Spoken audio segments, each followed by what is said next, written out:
like a big part of what I feel that needs to be changed is our schooling system. Yeah.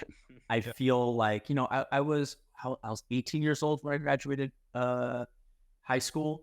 So that was 12 years, no, 12 years, 18 years of almost 18 years, right? 'Cause at pre-K and all that, that I feel like maybe I learned, man, if I had to crunch all that in, all the stuff that I still have, I probably could have done that in less than like maybe 6 months, right?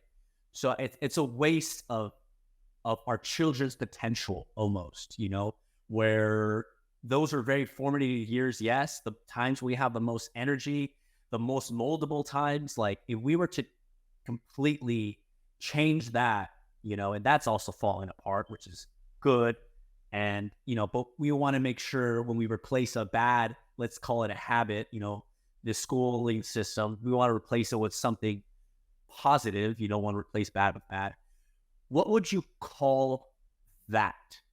That awareness? Like what would a class of that be called? Would it just be like teaching children to, you know, sit with themselves and be self-aware, or journal, or just, what would that entail to teach the children? Well, I think an ideal would be to expose children to many forms of play and creativity and working with their hands and nature and being exposed to many like things in their environment. Mhm. And you know, I've explored so much of this. Like, there's so many issues in the world, right? And ultimately, it comes from Just values. mm, So the values is what's creating the culture, but it goes both ways because the culture is also creating the values. But if we can shift the values, we can shift the mm, culture, and I believe we do that by embodying it. And so, we talked about status, right?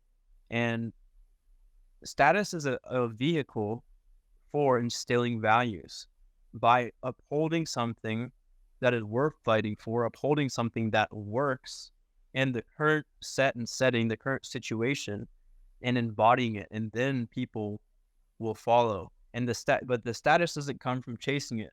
The status comes from acting from within, from this place of love, investing in your long-term vision, investing in your short-term vision, and upholding the values you've chosen to be important, not because it's part of a program that you're running on, but because you've taken the time to look within and say, this is valuable because it is emerging within me and it wants to be upheld in the world.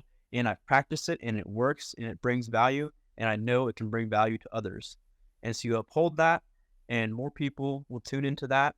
And inevitably, if you play the game, play your cards right, you will get status. And from that status, you can shift things. But it's an incremental process and things aren't going to happen overnight. So there's lots of ways for us to be creative, especially with the school systems. Like there's even, different people doing, even like locally for me, they're doing different offerings for the kids, especially there's a lot of stuff with the mental health now. So, we can start to find creative ways to implement these ideals and kind of like meet the world where it's at, like a yeah. rainbow, Mhm. and start to make those shifts. But yeah, I truly feel, it's the embodiment of the values that's going to shift the world. And the more of us that, I was even contemplating on this today. I was like, what is worth dying for? Like, and, I wasn't thinking in the sense of like literally dying, but it could be that.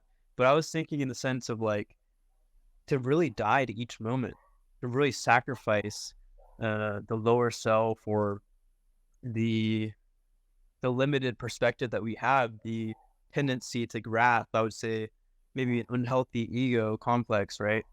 To allow that to die. What is worth dying for? And I think that comes to your dream, right? What is worth moving towards, that is worth sacrificing all these different aspects of yourself that you've hold on to so tightly, but you're willing to let it go from love and offer it up because you know that if you do, then you can make something even greater happen. And so you're not sacrificing it as a way of forcing yourself or a way of like subduing yourself into submission. You're doing it from a place of love, a place of, yeah, and in that way, it's sustainable,